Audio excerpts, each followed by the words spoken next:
Hello' কি খবৰ বহুত দিনৰ মূৰত আজি আকৌ এবাৰ আমি নতুন ভিডিঅ' লৈ আহিছোঁ যথেষ্ট গেপ পৰিলে মাজত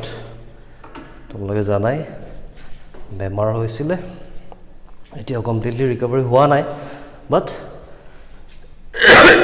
যেহেতু আমাৰ যথেষ্ট সিলেবাস এতিয়া বাকি আছে গতিকে আমি সময় নষ্ট নকৰি আমাৰ বাকি ৰোৱা সিলেবাসৰ আমাৰ বাকি ৰোৱা পাৰ্টসমূহৰ কথা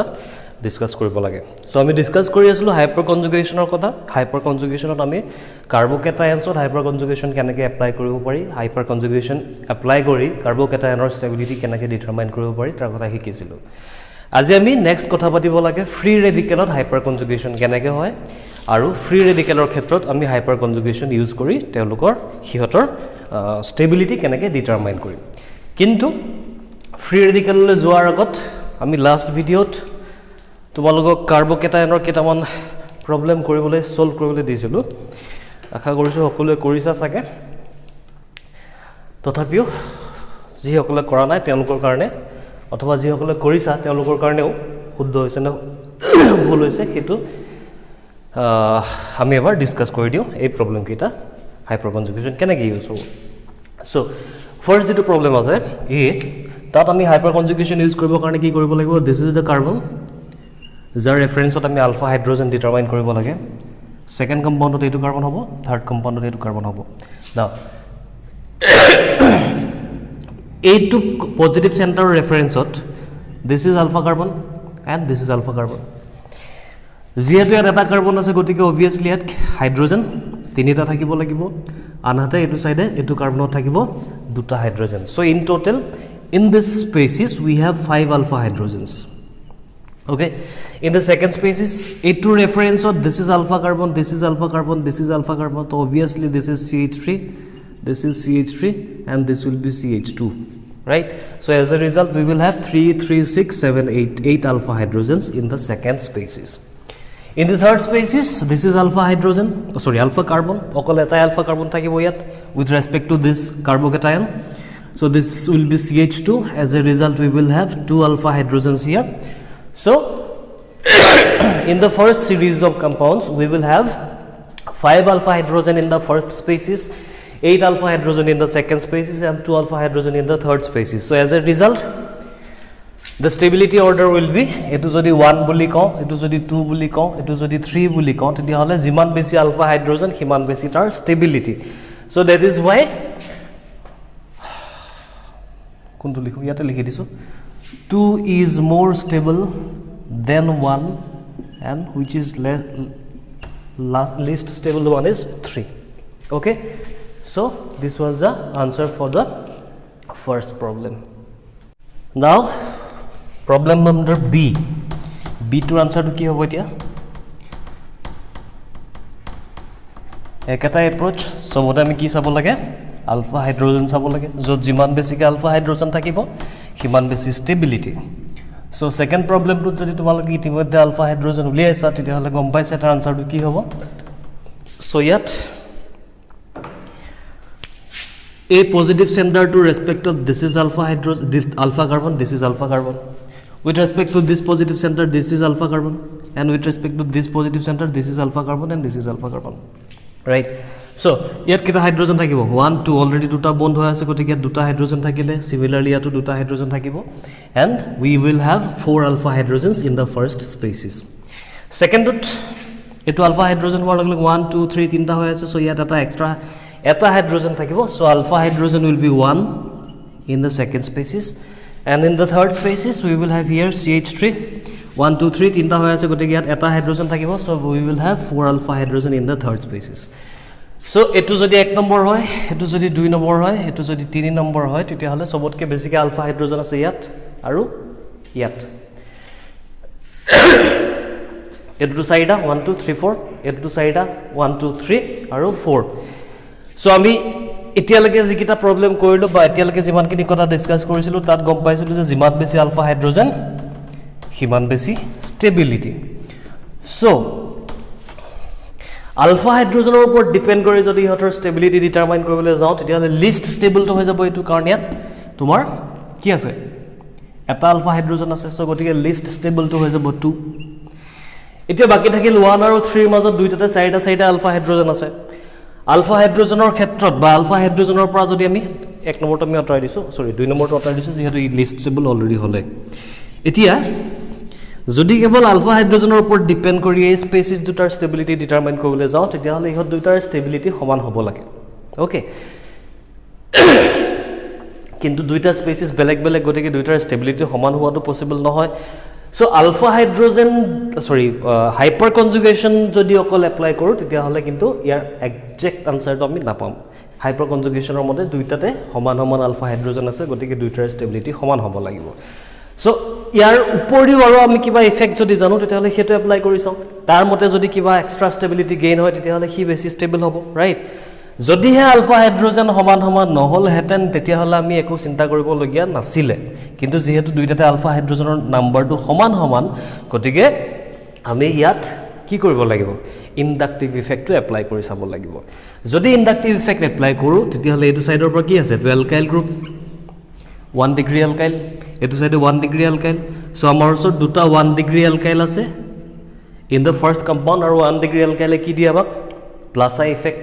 সো ইয়াত দুটা প্লাস আই ইফেক্ট আছে দুটা প্লাস আই ইফেক্ট আছে আলফা হাইড্ৰোজেনটো তো আছিলেই এটো হৈ গল হাইপাৰ কনজুগেশ্যনৰ টাই হোৱা কাৰণ আমি নেক্সট ইনডাকটিভ ইফেক্ট এপ্লাই কৰিব লাগিব আনতে ইয়াত যদি চাও তেতিয়াহলে ইয়াত কি হ'ব এটো এটা এলকাইল গ্ৰুপ এটো এটা এলকাইল গ্ৰুপ এতিয়া এটো হৈ গল 1 ডিগ্ৰী এলকাইল আনতে এই এলকাইল গ্ৰুপটো কি হ'ব দিয়া এই এলকাইল গ্ৰুপটো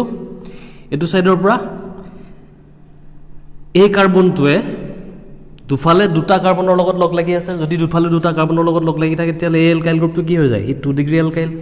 সো আমাৰ ওচৰত এটা 1 ডিগ্ৰী এলকাইল আছে আৰু এটা 2 ডিগ্ৰী এলকাইল আছে এতিয়া 1 ডিগ্ৰী এলকাইল আৰু 2 ডিগ্ৰী এলকাইল যদি তোমালোকৰ মনত আছে ইনডাকটিভ ইফেক্টৰ অৰ্ডাৰটো আছিল যিমান বেছি এলকাইল গ্ৰুপৰ ডিগ্ৰী বা number of carbon atoms attached বাঢ়ি গৈ থাকে হিমানে তাৰ ইনডাকটিভ ইফেক্টটো বাঢ়ি গৈ থাকিব সো এটো সাইডে আমি দুটা 1 ডিগ্ৰী এলকাইলৰ পৰা ইনডাকটিভ ইফেক্ট পাইছো আৰু এটো কম্পাউণ্ডত এটা 1 ডিগ্ৰী এলকাইল আৰু এটা 2 ডিগ্ৰী এলকাইলৰ পৰা ইনডাকটিভ ইফেক্ট পাইছো গতিকে অবভিয়াসলি ওভাৰঅল ইনডাকটিভ ইফেক্ট বা ওভাৰঅল প্লাস আই ইফেক্টৰ এক্সটেন্টটো ইয়াত বেছিকে হ'ব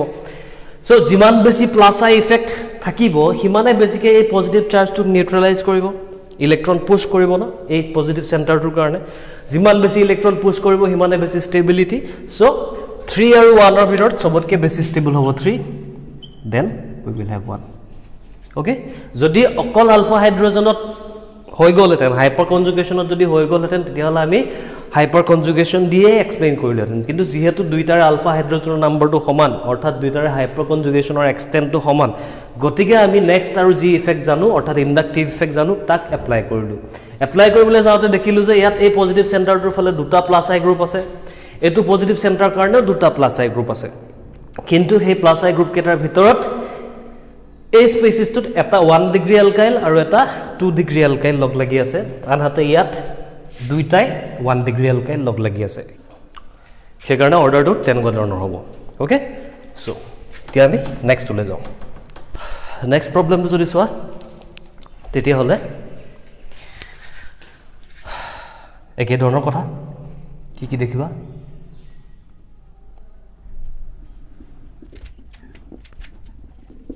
এই আমাৰ সাইক্লোপ্ৰপাইল গ্ৰুপ লাগি থকা তিনিটা কাৰ্বকেটায়ন দিয়া আছে অৱশ্যে সাইক্লোপ্ৰপাইলৰ কাৰণে হাইপাৰ কনজুগেশ্যনতকে বেছি গুৰুত্বপূৰ্ণ এটা ইফেক্ট আছে that is called dancing resonance hyperconjugation দি এক্সপ্লেইন হ'ব ইয়াৰ ষ্টেবিলিটি কিন্তু হাইপাৰ কনজুগেশ্যনতকে বেছি পাৰফেক্ট ইফেক্ট এটা হ'ল সেয়া হ'ল ডেন্সিং ৰেজোনেন্স ডেন্সিং ৰেজোনেন্সৰ কথা আমি পাছত পাতিম বাৰু সদ্যহতে যেহেতু হাইপাৰ কনজুগেশ্যনৰ কথা পাতি আছো গতিকে হাইপাৰ কনজুগেশ্যন দি এপ্লাই যিমানখিনি পাৰো এক্সপ্লেইন কৰিবলৈ ট্ৰাই কৰোঁ এনিৱেজ এটো যদি চাওঁ তেতিয়াহ'লে with respect to this positive center this is the alpha carbon yat etu alpha carbon yat etu alpha carbon aru etu alpha carbon so tinta bond hoy ase gotike eta hydrogen ase yar sort etu carbon or sort eta hydrogen yar sort eta hydrogen yar sort eta hydrogen yar sort eta hydrogen orthat yat total number of alpha hydrogen is 1 yat duta alpha hydrogen ase yat tinita alpha hydrogen ase so jiman besi alpha hydrogen thakibo himane besi stability jiman kom alpha hydrogen thakibo himan kom stability gotike e jodi 1 number hoy e jodi 2 number hoy ই যদি 3 number হয় তেতিয়াহ'লে অৰ্ডাৰটো হৈ যাব 3 is more stable than 2 than 1 using hyperconjugation. Okay. মই আকৌ কৈছোঁ এই প্ৰব্লেমটোৰ কাৰণে হাইপাৰকনজুগেশ্যনতকৈ বেছি ভাল ইফেক্ট এটা হ'ল বা ইয়াক এক্সপ্লেইন কৰিবৰ কাৰণে ইয়াতকৈ বেছি ভাল ৰিজন এটা হ'ল ডেন্সিং ৰেজনেন্স কথা আমি পাছত পাতিম আৰু ডেন্সিং ৰেজনেন্স দি পিনেও একেটা অৰ্ডাৰ ওলায় গতিকে আমাৰ কোনো সমস্যা নাই তথাপিও কথাটো এই মুহূৰ্তত তোমালোকক জনাই থ'লোঁ আমি ইয়াৰ ওপৰত আকৌ কথা পাতিম ঠিক আছে চ' এইটো আছিলে আমাৰ প্ৰব্লেম নম্বৰ চি এতিয়া আহিলোঁ প্ৰব্লেম নম্বৰ ডি তোমালোক মই আৰম্ভণিতে কিছুমান কথা কৈছিলোঁ সেই কথাখিনি আকৌ মনত পেলাব লাগিব তথাপিও এতিয়া এই স্পেচিছ কেইটা হ'ল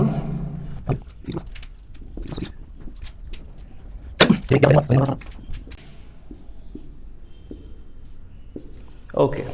আৰু ইহঁতৰ ষ্টেবিলিটি এতিয়া ডিটাৰমাইন কৰিব লাগে ষ্টেবিলিটি ডিটাৰমাইন কৰিবৰ কাৰণে কাহিনীটো কি আমি এতিয়ালৈ কি শিকিলোঁ হাইপাৰ কনজুগেশ্যন শিকিলোঁ যদি হাইপাৰ কনজুগেশ্যন ইউজ কৰোঁতে কেনেবাকৈ টাই হৈ যায় তেতিয়াহ'লে আমি কি কৰিম তেতিয়াহ'লে আমি ইণ্ডাক্টিভ ইফেক্ট ইউজ কৰিম আৰু ইণ্ডাক্টিভ ইফেক্টটোতো যদি ৰিজাল্ট নোলায় তেতিয়াহ'লে দেখা যাব আৰু ফাৰ্ডাৰ কাম কৰিবলগীয়া থাকিব তাত এতিয়া কথাটো হ'ল ইয়াত হাইপাৰ কনজুগেশ্যন ইউজ হ'ব নে নাই অকণমান বেছি ছাইডত এইফালে আঁকিছোঁ হা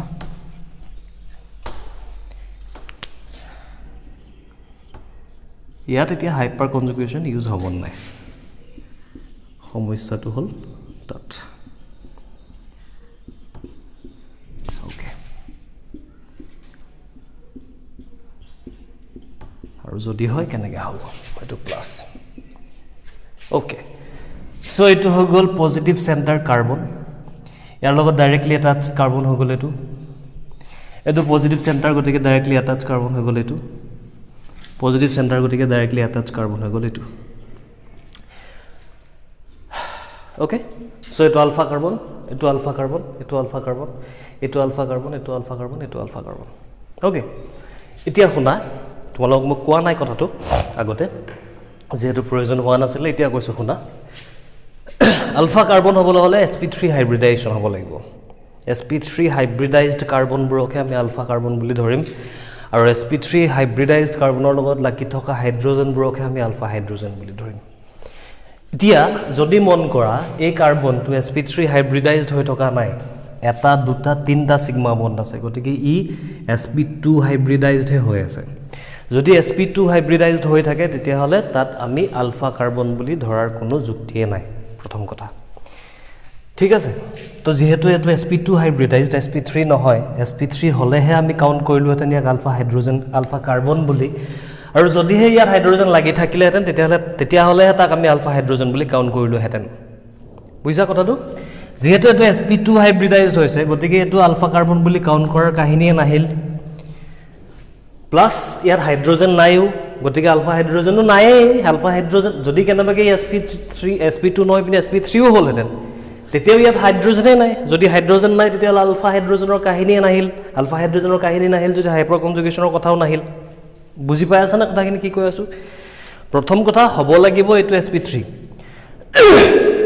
sp3 হোৱাৰ পিছত তাত হাইড্ৰজেন লাগি থাকিব লাগিব তেতিয়াহ'লে আমি আলফা হাইড্ৰজেন বা তেতিয়াহ'লে আমি হাইপাৰ কনজুগেশ্যন ইউজ কৰিব পাৰিম ইয়াত এইটো sp3 নহয় ই sp2 গতিকে ইয়াত আলফা কাৰ্বনৰ কাহিনীয়ে নাই আৰু যদি কেনেবাকৈ sp2 নহয় পিনে sp3ও হ'লহেঁতেন তেতিয়াও ইয়াত হাইড্ৰজেনেই নাই বিকজ এইটো কাৰ্বনৰ কাৰণে 1 2 3 4 চাৰিটা বন্ড অলৰেডি হৈ গ'ল তো হাইড্ৰজেন নায়েই ইয়াত যদি হাইড্ৰজেন নায়েই তেতিয়াহ'লে হাইপাৰ কনজুগেশ্যন ইউজ হ'ব জানো নহয় নিশ্চয় চ' এই স্পেচিছ কেইটাত আমি হাইপাৰ কনজুগেশ্যন ইউজ কৰিব নোৱাৰোঁ কিহৰ কাৰণে নোৱাৰোঁ প্ৰথম কথা ইয়াত sp3 হাইব্ৰিডাইজ কাৰ্বন নহয় কাৰণে নোৱাৰোঁ ছেকেণ্ড কথা sp3 হাইব্ৰিডাইজ কাৰ্বন নহয় কাৰণে হাইপাৰ কনজুগেশ্যন ইউজ নহ'ব ছেকেণ্ড কথা যদি sp3 কেনেবাকৈ হ'লোহেঁতেন তেতিয়াহ'লে ইয়াত হাইড্ৰজেনেই নাই যদি হাইড্ৰজেন নাই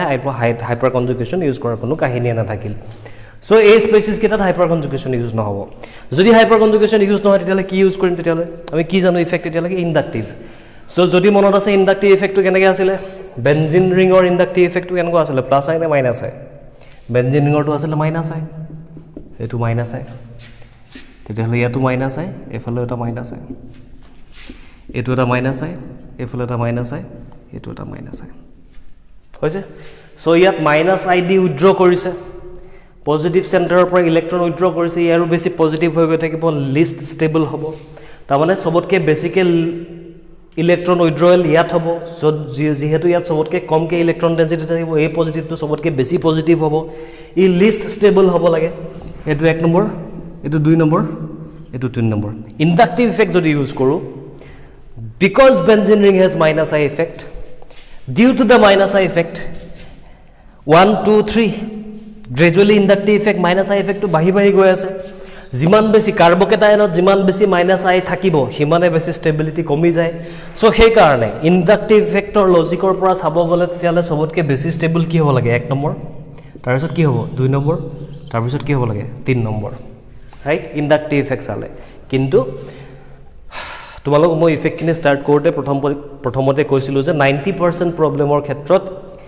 অকল সিঙ্গল ইফেক্ট এটা ইউজ কৰি আমি আনসাৰ পাম কিন্তু 10% এনেকুৱা প্ৰবলেম আছে য'ত অকল এটা ইফেক্ট ইউজ কৰিলে নহব এই অৰ্ডাৰটো ভুল কিন্তু ইন্ডাক্টিভ ইফেক্ট মতে যদিও এটো অৰ্ডাৰ ওলাইছে কিন্তু এই অৰ্ডাৰটো ভুল ৰিজনেন্স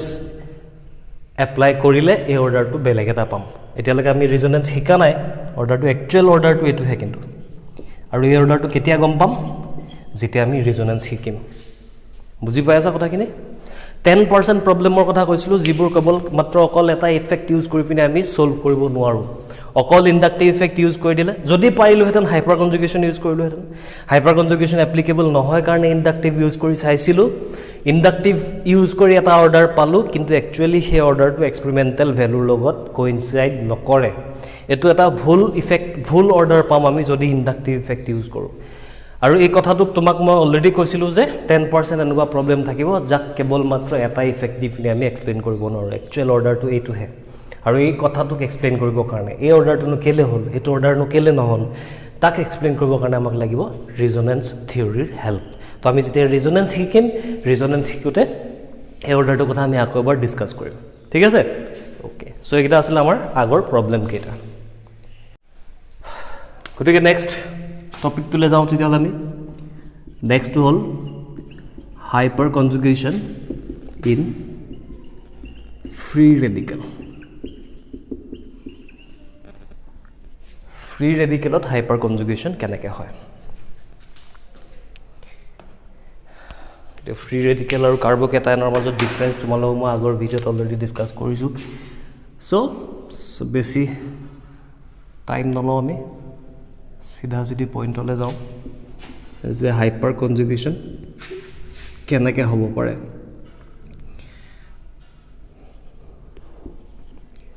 फ्री रेडिकलत আগৰবৰত कार्बोकेटायনত আমি অলৰেডি ডিসকাস কৰিলো গতিকে বৰ বিশেষ ইয়াত ডিফাৰেন্স নাই এই কাৰ্বনটো হল ইলেক্ট্ৰন ডেফিচিয়েন্ট যদিও এটো কাৰ্বন নিজৰ ওচৰত তাৰ যিমানটা চাৰিটা ইলেক্ট্ৰন থাকিব লাগে সিমানটা আছে ओवरऑल कार्बनটোৰ অক্টেটটো ফিল আপ হোৱা নাই অক্টেট ফিল আপ নোহোৱাৰ কাৰণে হি কি কৰিব সাইডৰ আলফা হাইড্ৰোজেনৰ পৰা ইলেক্ট্ৰন নিজৰ ফলে একসেপ্ট কৰিব যাৰ ফলত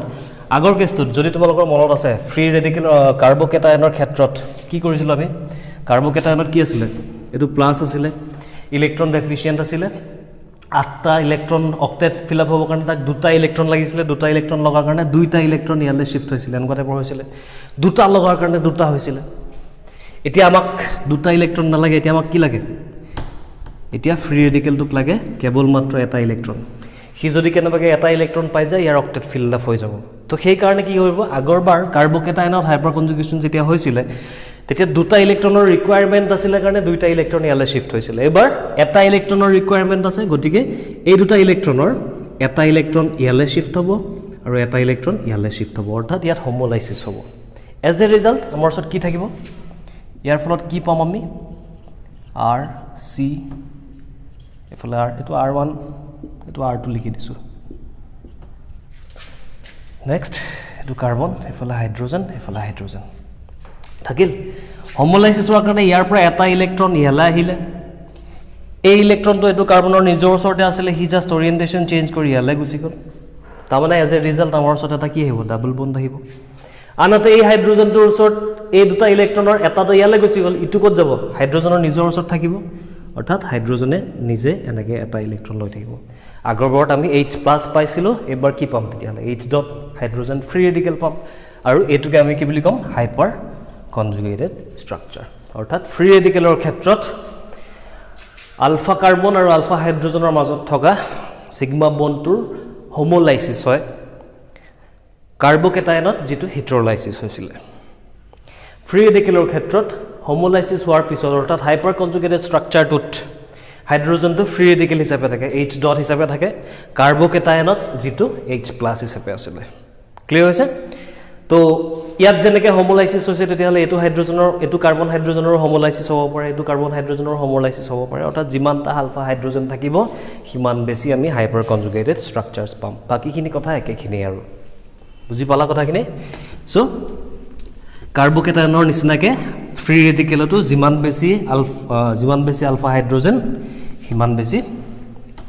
হাইপাৰ কনজুগেটেড ষ্ট্ৰাকচাৰ আৰু যিমান বেছি হাইপাৰ কনজুগেটেড ষ্ট্ৰাকচাৰ সিমান বেছি ষ্টেবিলিটি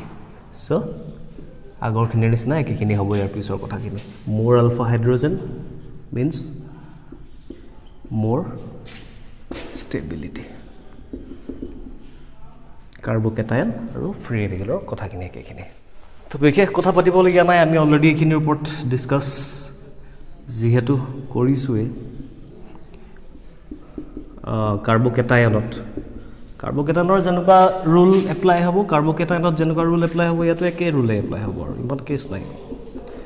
যিমান বেছি আলফা হাইড্ৰোজেন সিমান বেছি ষ্টেবিলিটি সো এই দুটাত যদি আমি হাইপাৰ কনজুগেশ্যন এপ্লাই কৰোঁ তেতিয়াহ'লে কি হ'ব ইয়াত এফালে এটোৰ ৰেসপেক্টত এটো আলফা কাৰ্বন এটোৰ ৰেসপেক্টত এটো alpha carbon so in total will have 6 alpha hydrogens here ইয়াৰ ৰেসপেক্টত এটো আলফা কাৰ্বন একেটো নহয় গতিকে ইয়াত 3 আলফা হাইড্ৰোজেন তো যিমান বেছি আলফা হাইড্ৰোজেন কিমান বেছি stability so this is more stable than this thing তো আশা কৰো বুজি পাইছা কথাখিনি একেখিনি যে কাৰ্বকেটায়নত যেনেকুৱা হৈছিলে ফ্ৰী ৰেডিকেলৰ ক্ষেত্ৰতো হাইপাৰ কনজুগেশ্যন একে ধৰণেই হয় তাৰ পৰা ৰিজাল্টটো একে ধৰণে পাম আৰু গোটেই কথাখিনি একেখিনি জাস্ট মাত্ৰ যেটো হাইপাৰ কনজুগেটেড ষ্ট্ৰাকচাৰ হেতুত হাইড্ৰোজেনৰ ওচৰত যেনিবা ইয়াত ফ্ৰী ৰেডিকেল থাকিব কাৰ্বকেটায়নৰ ওচৰত তোমাৰ হেৰি আছিল H+ আছিল বাইখিনি একেখিনি কিনো কৰিব আৰু এটো কৰিছা কি দিও ওকে এটো আৰু এটো এই দুটাৰ ভিতৰত কাৰ ষ্টেবিলিটি বেছি হ'ব বুলিব লাগে একেই সিস্টেম এটো কাৰ্বন আলফা এটো কাৰ্বন আলফা এটো কাৰ্বন আলফা তো ইয়াত এটা হাইড্ৰোজেন থাকিব ইয়াত দুটা হাইড্ৰোজেন থাকিব ইয়াত দুটা হাইড্ৰোজেন থাকিব সো এটা আলফা হাইড্ৰোজেন চাৰিটা আলফা হাইড্ৰোজেন যিমান বেছি আলফা হাইড্ৰোজেন সিমান বেছি stability so this one is more stable than this one ঠিক আছে সো ইয়াত আৰু বৰ বিশেষ সময় নষ্ট নকৰো কাৰ্বকেটায়নৰ যেনেকুৱা কাহিনী আছিলে জি কাহিনী আছিলে একেখিনি কথাই ফ্ৰী ৰেডিকেলত এপ্লিকেবল হ'ব যদি কেনেবাকৈ আকৌ সেই আগত কাৰ্বকেটায়নৰ প্ৰবলেমটো কৰোঁতে যে এটা টাই হৈছিলে আলফা হাইড্ৰোজেনৰ নাম্বাৰ তেনেকুৱা যদি হয় তেতিয়াহ'লে ইণ্ডাক্টিভ ইফেক্ট এপ্লাই কৰি পিনি তুমি ইউজ কৰি চাবা বিকজ ইণ্ডাক্টিভ ইফেক্টৰ ক্ষেত্ৰত কাৰ্বকেটায়নৰ ফ্ৰী ৰেডিকেলত একে ট্ৰেণ্ডেই চলে আমাৰ ঠিক আছে গতিকে নেক্সটলৈ যাওঁ next is we have hyperconjugation in alkene এইটো অকণমান বেলেগ অলপ বেলেগ মন কৰিবা এলকিনত হাইপাৰ কনজুগেশ্যন কেনেকৈ হ'ব চোৱা এতিয়া এইটো কাৰ্বন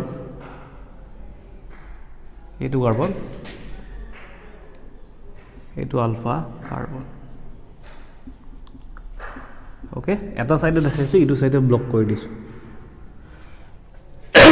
একে এপ্লিকেবল একে কাহিনীয়ে চলিব যিমানটা আলফা হাইড্ৰোজেন সিমান বেছি ষ্টেবল ষ্ট্ৰাকচাৰ আৰু যিমান বেছি হাইপাৰ কনজুগেটেড ষ্ট্ৰাকচাৰ সিমান বেছি ষ্টেবিলিটি বাট কথাখিনি বুজি পাবৰ কাৰণে সো আইডিয়া হাইড্ৰোজেন এ দিলো বাৰু কি হয় হাইপাৰ কনজুগেশ্যন হওঁতে কি হয় আলফা কাৰ্বন আৰু আলফা হাইড্ৰোজেনৰ মাজত থকা সিগমা বন্ড পেয়াৰটো তাৰ সাইডৰ বন্ধলৈ গুচি আহে সেম কাহিনী ইয়াতো হ'ব এটো আলফা কাৰ্বন এইটো আলফা হাইড্ৰোজেন ইহঁতৰ মাজত থকা এই সিগমা বন পেয়াৰটো ইয়ালৈ শিফট কৰিব কাৰ্বকেটায়নত যেনেকৈ শিফট হৈছিলে তেনেকৈ শিফট কৰিব শিফট কৰাৰ ফলত ৰিজাল্টটো কি হ'ব এতিয়া শিফট কৰাৰ ফলত ৰিজাল্টটো কি হ'ব এতিয়া মন কৰা এইটো কাৰ্বন যাক যাক টাচ কৰা নাই তাহাৰিখিনি তেনেকৈ থাকিলে ঠিক আছে এইটো আসলে এটা হাইড্ৰোজেন এইখিনিলৈকে কাহিনী চলি আছে এইটো ইয়ালৈ শিফট হৈ গ'ল শিফট কৰাৰ ফলত কি হ'ব ইয়াত এইটো কাৰ্বনৰ মাজত তাৰমানে আৰু এটা বন্ড প্ৰডিউচ হ'ব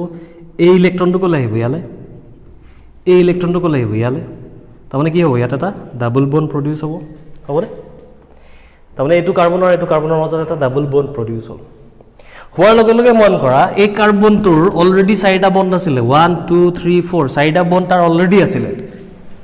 এক্সট্ৰাকে আৰু এটা বন্ড আহি যোৱাৰ ফলত এই কাৰ্বনটো কি হৈ গ'ল হাইপাৰ ভেলেন্ট অৰ্থাৎ ইয়াত 5টা বন্ড হৈ গ'ল 5টা বন্ড হৈ যোৱাৰ লগে লগে কাৰ্বনে 5টা বন্ড প্ৰডিউচ কৰিব পাৰে জানো ৰাইট 5টা যদি নোৱাৰে তেতিয়াহ'লে কি কৰিব তাৰ ওচৰত উপায় কি আছে নতুনকৈ এটা বন্ড আহিলেই গতিকে কি কৰিব তাৰ বাকি থকা বন্ড কেইটাৰ ভিতৰত অৰ্থাৎ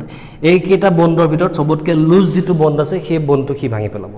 ভাঙিব মানে কি সবতকৈ লুজ বন্ড কোনটো এইটো এটা সিগমা বন্ড এইটো এটা সিগমা বন্ড এইটো এটা সিগমা বন্ড লগত এটা কি আছে পাই বন্ড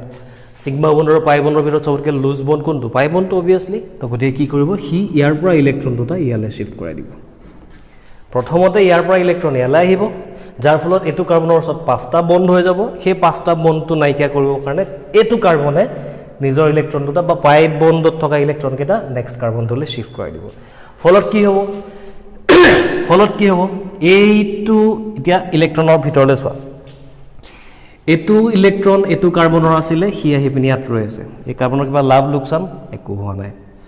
এইটো ইলেক্ট্ৰন এইটো হাইড্ৰোজেনৰ আছিলে সি আহি পিনি ইয়াত পালেহি এইটো কাৰ্বনৰ কি হ'ল এক্সট্ৰা লাভ এটা হ'ল অৰ্থাৎ সি নিগেটিভ হ'ব লাগে আনহাতে হাইড্ৰোজেনৰ নিজৰ কি হৈ গ'ল ইলেক্ট্ৰনটা কমিলে গতিকে কি হ'ব লাগে পজিটিভ H+ তো এইটো কাৰ্বনৰ এটা ইলেক্ট্ৰন এক্সট্ৰা গেইন হৈছিলে সি নিগেটিভ হ'ব লাগিছিলে কিন্তু লগালগ এই কাৰ্বনটোৰ পৰা ইয়াৰ পৰা এটা ইলেক্ট্ৰন ইয়ালৈ আহিলে এট দ্য সেম টাইম ইয়াৰ পৰা এটা ইলেক্ট্ৰন ইয়ালৈ গুচিও গ'ল ন অৰ্থাৎ এইটো কাৰ্বনৰ পৰা এটা ইলেক্ট্ৰন বাঢ়িলে আৰু এইটো সাইডে এটা ইলেক্ট্ৰন তাৰ কমিলে এবাৰ বাঢ়িলে এবাৰ কমিলে তাৰ কাৰ্বনৰ কি হ'ল লাভো নহ'ল লোকচানো নহ'ল যিমানটা ইলেক্ট্ৰন থাকিব লাগিছিলে সিমানটা ইলেক্ট্ৰন আছে তাৰ ওচৰত ক্লিয়াৰ হৈছে নেক্সট এবাৰ এই কাৰ্বনটোলৈ যাওঁ এইটো ইলেক্ট্ৰন এইটো কাৰ্বনৰ নিজৰে হয় সি কি কৰিছে ইয়ালৈ আহিলে শিফট হ'ল ইয়াত আছিলে ইয়াত আহিলে আনহাতে এইটো ইলেক্ট্ৰন ইয়াৰহে আছিলে তো ইয়ালৈ গুচি আহিলে ন এইটো কাৰ্বনৰ ওচৰলৈ গুচি আহিলে তাৰ মানে এই কাৰ্বনটোৰ ওচৰত এবাৰ কি হৈ গ'ল অলৰেডি তাৰ ওচৰত 1 2 3 4 আছিলে আৰু এটা এক্সট্ৰা ইলেক্ট্ৰন আহি যোৱাৰ কাৰণে 5টা ইলেক্ট্ৰন হৈ গ'ল যেতিয়া 5টা ইলেক্ট্ৰন থাকে কাৰ্বনৰ ওচৰত তেতিয়াহ'লে তাক আমি কি বুলি কওঁ মাইনাছ তাৰ মানে ইয়াত এটা নিগেটিভ চাৰ্জ আহিব ঠিক আছে তাৰ মানে এলকিনত হাইপাৰ কনজুগেশ্যন হওঁতে আমাৰ ওচৰত এটা H+ প্ৰডিউচ হয় এটা প্লাছ আৰু এটা মাইনাছও প্ৰডিউচ হয় so this will be the hyper conjugated structure for this alkene ঠিক আছে তো যিমানটা আলফা হাইড্ৰোজেন আছে সিমানটা এনেকুৱা ধৰণৰ স্ট্ৰাকচাৰ প্ৰডিউচ হ'ব যিমানটা এনেকুৱা ধৰণৰ স্ট্ৰাকচাৰ প্ৰডিউচ হ'ব সিমান বেছি ষ্টেবিলিটি কথাটো বুজি পাইছা না হ'ব আৰু এটা দেখাইছো চোৱা আৰু এটা বেলেগ এটা এলকিন লৈ পিনে দেখাইছো যদি দিগদাৰ পাইছা টান কথা একো নাই জাষ্ট অকল আলফা কাৰ্বন আৰু আলফা হাইড্ৰোজেনৰ মাজত থকা ইলেক্ট্ৰনটো শিফটিং কৰাব লাগে সাপোজ এবাৰ এফালে দিওঁ কাৰ্বন হাইড্ৰোজেন এইটো R সৰি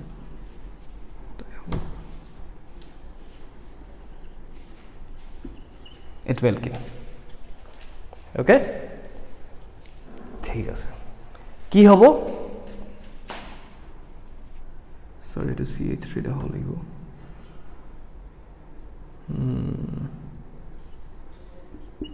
H এটো H বেলেগ এটা ওৰিয়েন্টেশন দেখাইছো ওকে চলো সো এটো ডাবল বন্ডেড কাৰ্বন ইয়াৰ লগত এইটো আলফা কাৰ্বন হয় ইটো কাৰ্বনৰ কাৰণে আলফা কাৰ্বন নাই বুলি ধৰি লৈছো আমি এটো স্ট্ৰাকচাৰ বুজাবৰ কাৰণে এটো আলফা কাৰ্বন হাইপাৰ কনজুগেশ্যনত কি হয় আলফা কাৰ্বন আৰু আলফা হাইড্ৰোজেনৰ মাজত থকা বণ্ডটো শিফট হয় সো এটো আলফা কাৰ্বন আৰু এটো আলফা হাইড্ৰোজেন গতিকে ইয়াত থকা বণ্ডটো শিফট হ'ব কোলে এলকিনটোৰ ফালে শিফট হ'ব হৈ গ'ল শিফট হোৱাৰ ফলত কি হ'ব এতিয়া শিফট হোৱাৰ ফলত কি হ'ব এতিয়া ৰিজাল্টেন্ট কি হ'ব যাক যাক টাচ কৰা নাই তাহাঁতি যেনেকৈ আছে তেনেকৈ থাকিব যাক যাক টাচ কৰা নাই তাহাঁতি যেনেকৈ আছে তেনেকৈ থাকিব এটো কাহিনী হৈ আছে আলফা কাৰ্বন আৰু আলফা হাইড্ৰোজেনৰ মাজত থকা ইলেক্ট্ৰন দুটা এলকিনটোৰ ফালে শিফট হ'ব ডাবল বণ্ডটোৰ ফালে শিফট হোৱাৰ ফলত ইয়াত কি হ'ব ডাবল বণ্ড এটো কাৰ্বন আৰু এটো কাৰ্বনৰ মাজত ডাবল বণ্ড হৈ গ'ল তাৰমানে ইয়াত এটা ডাবল বণ্ড আহি গ'ল ডাবল বণ্ড আহি চললে কি হ'ব এই কাৰ্বনটোৰ ওচৰত 1 2 3 4 অলৰেডি 4টা বণ্ড হৈ আছিলে আৰু এটা বণ্ড আহি গ'ল তাৰমানে 5টা বণ্ড হৈ গ'ল তো 5টা বণ্ড হৈ যোৱাৰ লগে লগে কি হ'ব এটো কাৰ্বনৰ ভ্যালেন্সি গড়বড় যদি গড়বড় হৈ যায় কি কৰিব লাগিব তেতিয়ালে সি নিজত লগত থকা সবতকে উইক বণ্ডটোক শিফট কৰাব তো ইয়াত লগত থকা সবতকে উইক বণ্ডটো কি এটো সিগমা কোনোবা এটা সিগমা এটো তাৰ ভিতৰত এটা পাই তো পাই বণ্ড দুটাক সি কি কৰাব সাইডৰ কাৰ্বনটোলে শিফট কৰাই দিলে এজ এ ৰিজাল্ট এই ডাবল বণ্ডটো থকা ইলেক্ট্ৰন দুটা ইয়ালৈ গুচি আহিলে ইয়াত থকা এতিয়া ইলেক্ট্ৰনবোৰলে চোৱা এই ইলেক্ট্ৰনটো এটো কাৰ্বনৰ আছিলে শিফট হৈ ইয়ালৈ আহিলে এটো কাৰ্বনৰ একো লাভ হোৱা নাই লোকচানো হোৱা নাই এটো ইলেক্ট্ৰন এই হাইড্ৰোজেনটোৰ আছিলে হি গৈ ইয়াত পালেগে এটো হাইড্ৰোজেনৰ কি হল লোকচান গতিকে হি হৈ যাব H+ অৰ্থাৎ এখন এনেকৈ লিখো H+ হৈ গ'ল নেক্সট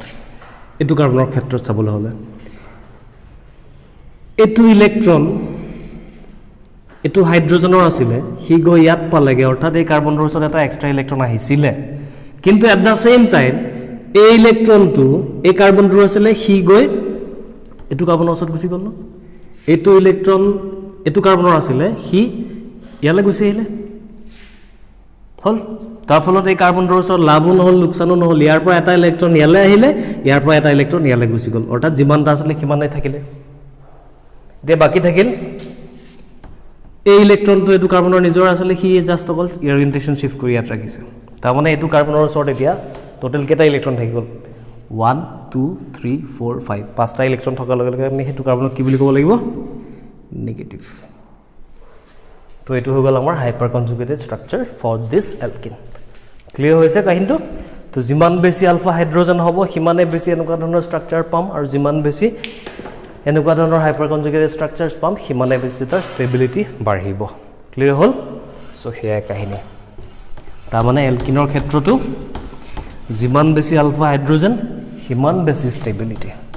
যিমান কম আলফা হাইড্ৰোজেন সিমান কম ষ্টেবিলিটি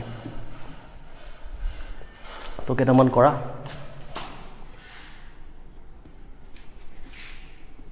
ট্ৰাই কৰিছোৱা ইজি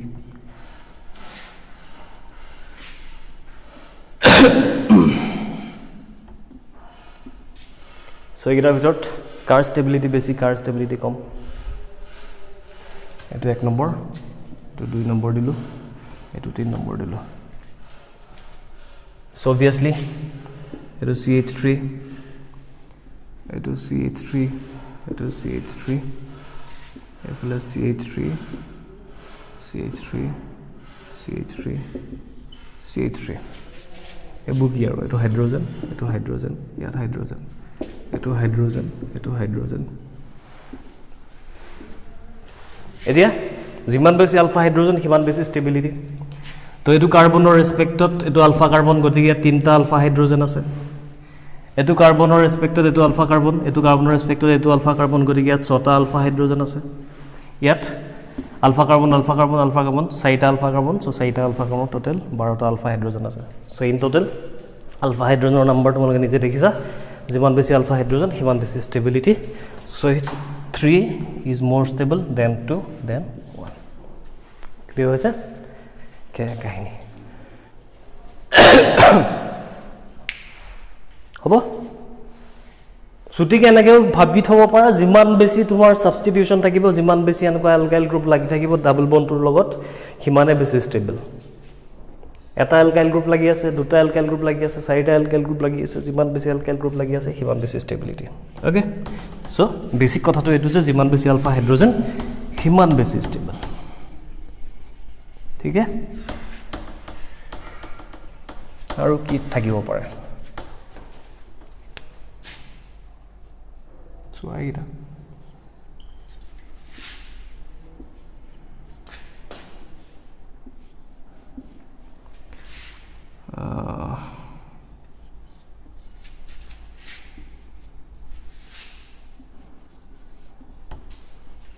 এইকেইটাৰ ভিতৰত কাৰ ষ্টেবিলিটি বেছি কাৰ ষ্টেবিলিটি কম এইটো 1 নম্বৰ দিলো এইটো 2 নম্বৰ এইটো 3 নম্বৰ সো ইয়াৰ ৰেসপেক্টেড টু আলফা কাৰ্বন ইয়াৰ ৰেসপেক্টেড টু আলফা কাৰ্বন সো ইয়াত দুটা হাইড্ৰোজেন ইয়াত দুটা হাইড্ৰোজেন এফালে নাই এটো আলফা কাৰ্বন 1 2 3 অলৰেডি আছিল গতিকে এটা হাইড্ৰোজেন ইয়াত থাকিব নেক্সট এটো আলফা কাৰ্বন CH3 এটো আলফা কাৰ্বন CH3 এটো CH2 এটো CH2 right so yet total number of alpha hydrogens kiman 4 alpha hydrogen yet kiman hobo 1 alpha hydrogen yet kiman hobo 6 7 8 9 10 10 alpha hydrogen hoise to sobot ke base stable ki hobo 3 tar bisot 1 tar bisot 2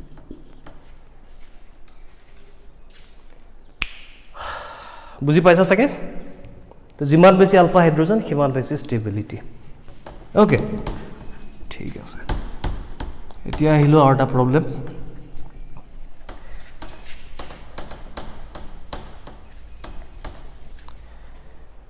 ইহত কেটাৰ ক্ষেত্ৰত কি হ'ব so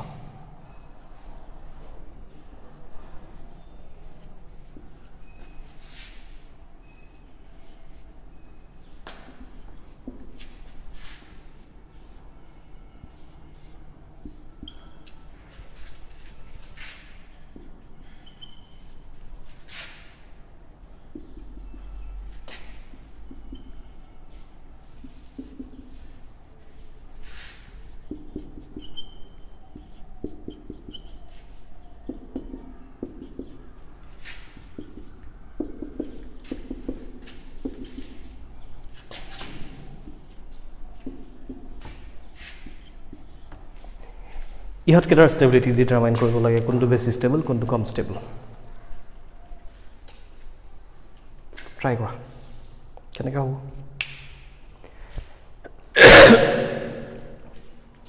ইয়াৰ কাৰণেতো alpha carbon ইয়াৰ কাৰণেতো alpha carbon so in total 6 alpha carbon ইয়াৰ আছে 6 ULFA hydrogen সৰি সিমিলাৰলি ইয়াতো 6 আলফা হাইড্ৰোজেন ইয়াতো 6 আলফা হাইড্ৰোজেন হয় তিনটাতে ছটা ছটা আলফা হাইড্ৰোজেন আছে গতিকে হাইপাৰ কনজুগেশ্যন দিয়ে তো এক্সপ্লেইন কৰাটো সম্ভৱ হয় নে নিশ্চয় নহয় যদি নহয় তেতিয়াহলে কি কৰিব লাগিব যদি নহয় তেতিয়াহলে কি কৰিব লাগিব ইনডাকটিভ ইফেক্ট জানো আমি কিন্তু ডাবল বন্ডত ইনডাকটিভ ইফেক্ট ইউজ কৰাটো পোৱা নাই তেলকে এটো কাৰ্বকেটায়ন হোৱালে ইনডাকটিভ ইফেক্ট ইউজ কৰিলো হেতেন কাৰ্বন আয়ন হোৱালে ইনডাকটিভ ইফেক্ট ইউজ কৰিলো হেতেন ফ্ৰী ৰেডিকেল হোৱালে ইনডাকটিভ ইফেক্ট ইউজ কৰিলো কিন্তু ইয়াত কোনো ধৰণৰ কাহিনী সম্ভৱ নহব ইনডাকটিভ ইফেক্ট ইউজ কৰা বিকজ ডাবল বন্ডত ইনডাকটিভ ইফেক্টৰ কথা আমি এতিয়ালৈকে শিকা নাই গতিকে কি থাকিল গতিকে আহিল এটা নতুন কাহিনী হেতু হল নামটো হল ষ্টেৰিক হিন্ড্ৰেন্স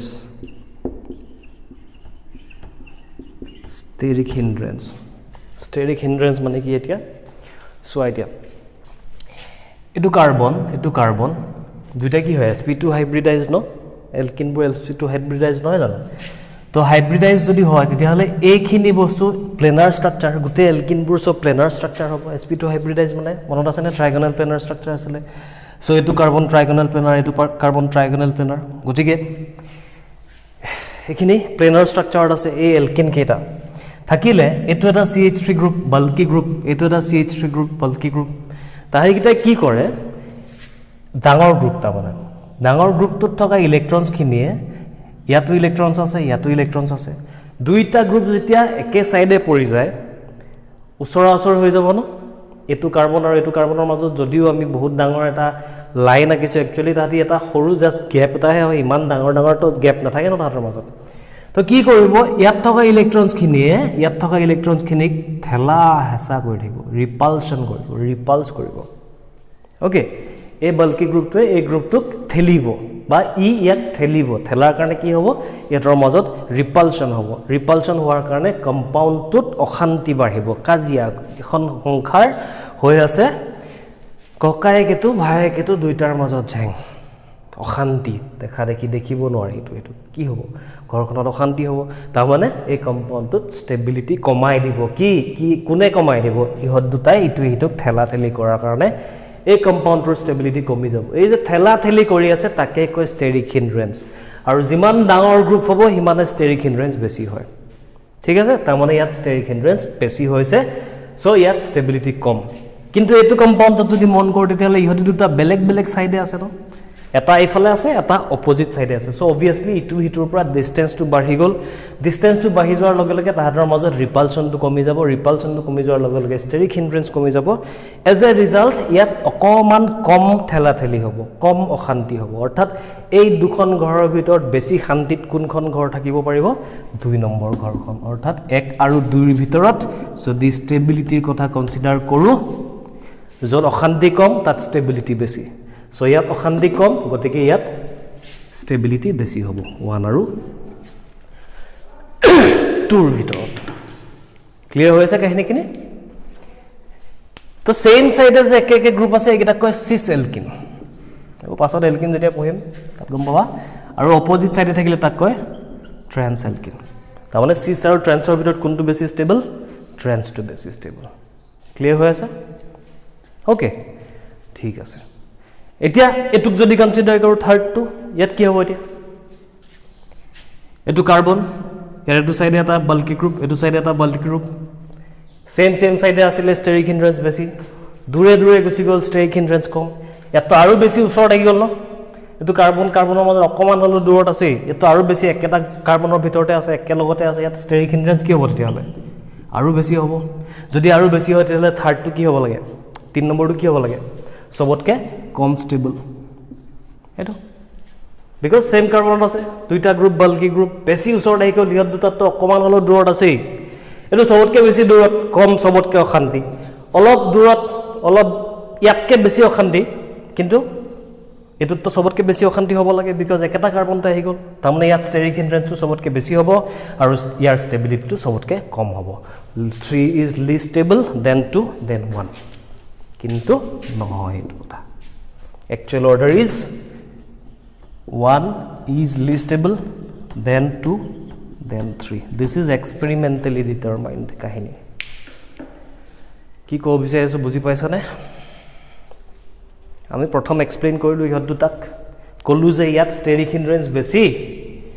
ইয়াত ষ্টেৰিক হিন্ড্ৰেন্স কম গতিকে ইয়াৰ ষ্টেবিলিটি বেছি ইয়াৰ ষ্টেবিলিটি কম হেতু লজিক লগালে ইয়াত ষ্টেৰিক হিন্ড্ৰেন্স আৰু বেছি হ'ব লাগে ইয়াৰ ষ্টেবিলিটিটো সবতকে কম হ'ব লাগে কিন্তু একচুয়ালি পালে যে ইয়াৰ ষ্টেবিলিটিটো একচুয়ালি ট্ৰান্সতকৈও বেছি হে সবতকে ষ্টেবলটো 3 টো হে আকৌ এটো এক্সপেৰিমেন্টালি ডিটাৰমাইন কৰি পিনে পোৱা কথা মনত ৰাখিব লাগিব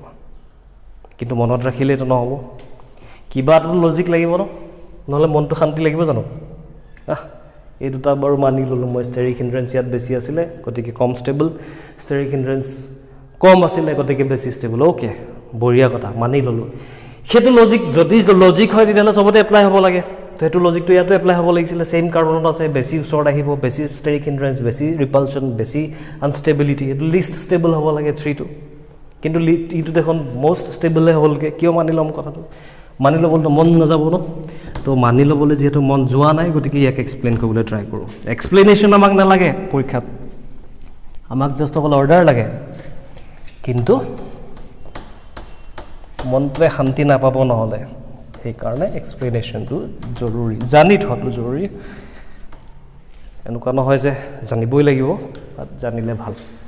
সো ষ্টেবিলিটিৰ কাহিনীত কি কলো তেতিয়াহলে যদি তোমাৰ ওচৰত সেম কাৰ্বনত দুটা CH3 আছে that will be more stable than trans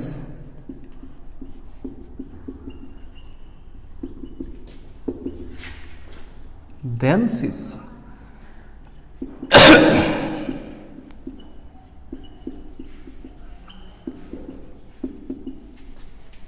এইটো অৰ্ডাৰ याद रखना पड़ेगा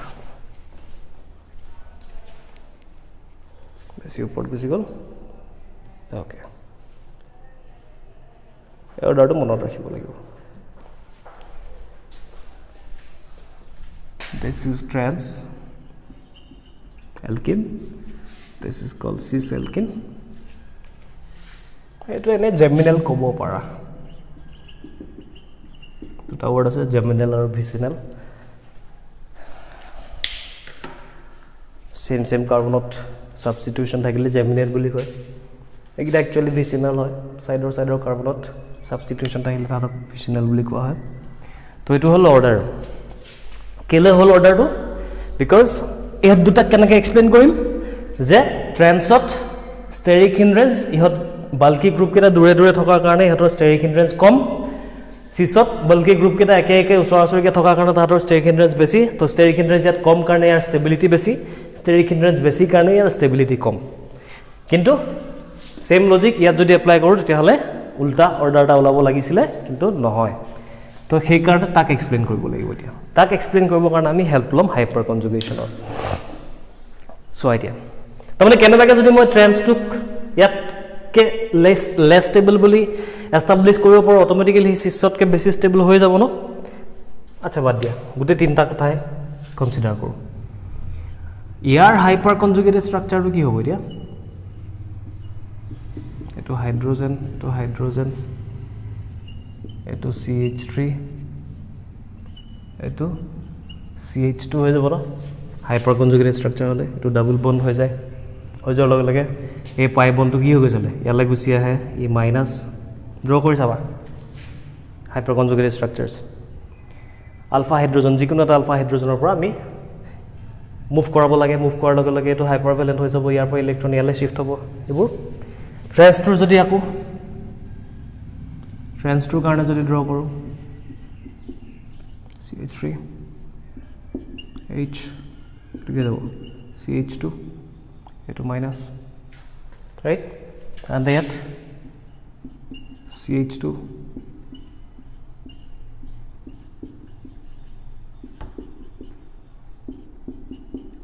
এটো মাইনাস ঠিক আছে এইটা হৈ গল তাহাতৰ হাইপাৰ কনজুগেটেড স্ট্ৰাকচাৰ ড্ৰ কৰি চাবা এবাৰ হয় না নহয় এতিয়া সো হাইপাৰ কনজুগেটেড স্ট্ৰাকচাৰছ কেটাত যদি কেটামান এফেক্ট এপ্লাই কৰি চোৱা তেতিয়াহলে নিজে নিজে গম পাবা কি কাৰণে কোনটো বেছি ষ্টেবল চোৱা দিয়া ইয়াত এটো এটা ডাবল বন্ড ন ডাবল বন্ডৰ কি থাকে মাইনাস আই ইফেক্ট এটা থাকে ডাবল বন্ডৰ তাৰমানে এই মাইনাস আই ইফেক্টৱে এই নেগেটিভ কাৰ্বনটোৰ পৰা ইলেক্ট্ৰন যদি উইথড্ৰ কৰে বেছি ষ্টেবল কৰিব হি তাৰমানে এই মাইনাস আইটোৱে কি কৰিছে স্ট্ৰাকচাৰটোক ষ্টেবিলাইজ কৰিছে সিমিলাৰ ষ্টেবিলিটি আমি ইয়াতো পাম এটো মাইনাস আই ডি ষ্টেবিলাইজ কৰিছে ইয়াতো মাইনাস আই ডি ষ্টেবিলাইজ কৰিছে কেনেকৈ ষ্টেবিলাইজ কৰিছে বুজি পাইছা ন এই কাৰ্বন -2 পৰা এই ডাবল বন্ডৰ মাইনাস আই ইফেক্টৱে ইলেক্ট্ৰন উইথড্ৰ কৰিব যিমান বেছি উইথড্ৰ কৰিব হিমানে বেছি ইলেক্ট্ৰন ডেন্সিটি কমিব নেগেটিভটো কম নেগেটিভ হ'ব সো হি বেছি ষ্টেবিলাইজ হ'ব সো ইয়াতো মাইনাস আই ডি ষ্টেবিলাইজ হৈছে ইয়াতো মাইনাস আই ডি ষ্টেবিলাইজ হৈছে ক্লিয়াৰ ওকে এতিয়া চোৱা ইয়াত এটা CH3 গ্ৰুপ আছে যি কি কৰিব প্লাস আই দিছে প্লাস আই মানে ইলেক্ট্ৰন পুশ কৰিছে তাৰমানে এই কাৰ্বনটোলে হি ইলেক্ট্ৰন পুশ কৰিছে অকমান ইলেক্ট্ৰন ডেন্সিটি কি কৰিব তেলে হি বঢ়াব তাৰমানে ই ষ্টেবিলাইজ কৰিছে আৰু ই কি কৰিছে ডিষ্টেবিলাইজ সিমিলাৰ কাহিনী ইয়াতো আছে ন প্লাস আই ই ষ্টেবিলাইজ কৰিছে ই তাৰমানে ডিষ্টেবিলাইজ কৰিছে ইয়াত আছে নে তেনেকুৱা ইফেক্ট এইটো CH3 আছিল কিন্তু মাইনাস আই টু মাজত আহি যোৱাৰ কাৰণে ইয়াৰ প্লাস আই গ্ৰুপটো গৈ পিনি ইয়াৰ ইফেক্টটো গৈ পিনি তাত নাপায়গে कैंसिल कर দিব ইয়াৰ প্লাস আই ইফেক্টটো এই মাইনাস আইটোৱে বিকজ মাজত সোমাই গল হি ইয়াত কিন্তু তেনেকুৱা ধৰণৰ ক্যান্সেলেশন হোৱা নাই ডাইৰেক্ট কাৰ্বনটোৰ লগত লাগি আছে তাতি মাইনাস আই সৰি প্লাস আই ইফেক্ট দিফিনি আৰু ডিষ্টেবিলাইজেশন আনিছে ইয়াত তাৰ মানে এই কম্পাউন্ড তিনটাত বা এই হাইপাৰ কনজুগেটেড স্ট্ৰাকচাৰ তিনটাত এটো ষ্টেবিলাইজিং তাৰ মানে সবতে এটা ষ্টেবিলাইজিং ইফেক্ট আছে কিন্তু ইয়াত কোনো ধৰণৰ ডিষ্টেবিলাইজিং ইফেক্ট নাই কিন্তু এই দুটাত কি আছে দুটা এটা ডিষ্টেবিলাইজিং ইফেক্টটো আছে সো অকল ষ্টেবিলাইজড হৈছে ইয়াত ষ্টেবিলাইজ আৰু ডিষ্টেবিলাইজ হৈছে ইয়াত ষ্টেবিলাইজ আৰু ডিষ্টেবিলাইজ হৈছে তাৰ মানে গুটেকেইটাৰ ভিতৰত সবতকে ষ্টেবল কোনটো হ'ব অবভিয়াছলি ইট হ'ব বুজি পাইছা ইয়াত অকল ষ্টেবিলাইজেশ্যন ইফেক্ট আছে ইয়াত ষ্টেবিলাইজেশ্যনৰ লগতে ডিষ্টেবিলাইজেশ্যন ইফেক্টটো আছে ইয়াত ষ্টেবিলাইজেশ্যনৰ লগতে ডিষ্টেবিলাইজেশ্যন ইফেক্টটো আছে তাৰ মানে জেমিনেল যেটো আছিল জেমিনেল ষ্ট্ৰাকচাৰটো সদায় ট্ৰেন্স আৰু সি ষ্ট্ৰাকচাৰটো দুইটাতকে বেছি ষ্টেবল হ'বই লাগিব সেই কাৰণে ইহত দুইটাতকে ই বেছি ষ্টেবল হৈছে আনহাতে ট্ৰেন্স আৰু সিস দুটাৰ মাজত কম্পেয়াৰ কৰিবৰ কাৰণে আমিতো বাকি ষ্টেৰিক হিন্ড্ৰেন্সৰ কাহিনী কৈছোৱে বুজি পালা কথাটো সো সেই কাৰণে জেমিনেল Elgin is always more stable than trans and cis trans আৰু cisৰ মাজত বাকি তুমি কম্পেয়াৰ কৰি থাকা কাহিনী হ'ব তো এই আছিল আমাৰ হাইপাৰ কনজুগেশ্যনৰ কথা কথাটো ক্লিয়াৰ হ'ল নে আকৌ ক'ব লাগিব এবাৰ মনত পেলাই দিওঁ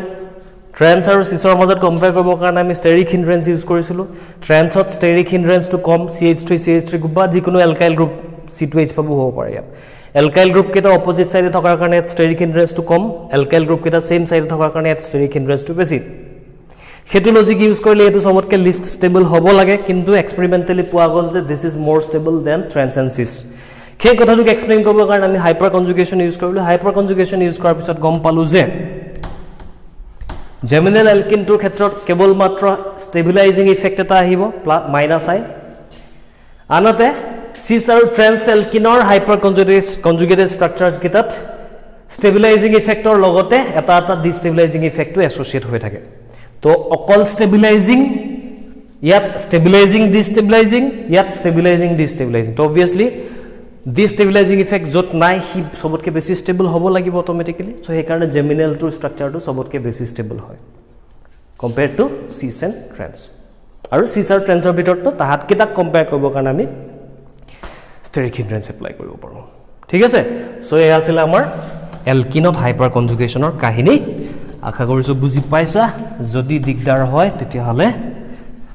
জনাবা ওকে বস্তুটো ক্লিয়াৰ হৈছে চাগে তো এয়া আছিল আমাৰ ইলেক্ট্ৰন ডিসপ্লেসমেন্ট ইফেক্টৰ হাইপাৰ কনজুগেশ্যনৰ ৰাম কাহিনী ইয়াৰ পিছত আমি পঢ়িব লাগে ৰেজনেন্স বৰ্তাম নহয় সহজ পাৰিবা